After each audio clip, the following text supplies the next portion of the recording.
mayonnaise maison, c'est facile. Tout d'abord, un jaune d'œuf.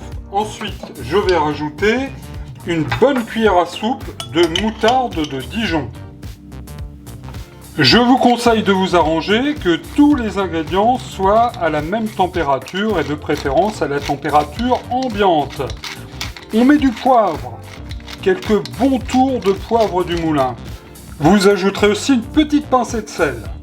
Vous vous munissez d'un fouet, on pourrait monter la mayonnaise aussi avec une fourchette.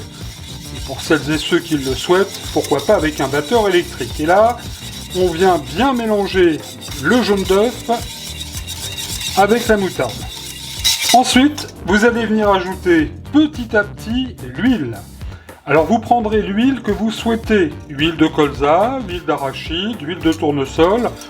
En tous les cas, il faut une huile neutre.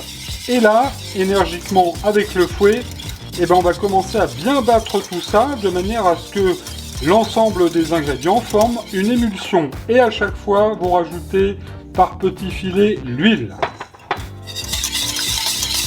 Alors surtout, n'ajoutez pas trop d'huile à la fois, parce que sinon la mayonnaise risquerait, comme on dit, de trancher. Regardez là, déjà, elle commence à être belle et à bien s'épaissir. Quelques instants après, regardez un peu cette belle mayonnaise, on croirait presque une crème pâtissière. Alors on va venir la détendre avec une légère cuillère de vinaigre. Alors j'ai choisi là du vinaigre de vin. Prenez le vinaigre que vous souhaitez, on pourrait aussi y mettre un petit trait de jus de citron. Et là on va venir, comme disent les grands chefs, la serrer. On va bien fouetter énergiquement. Regardez, c'est quand même mieux que la mayonnaise industrielle. C'est facile à faire sur Gourmandise TV. Et vous pourrez dire, j'ai réussi ma mayonnaise maison.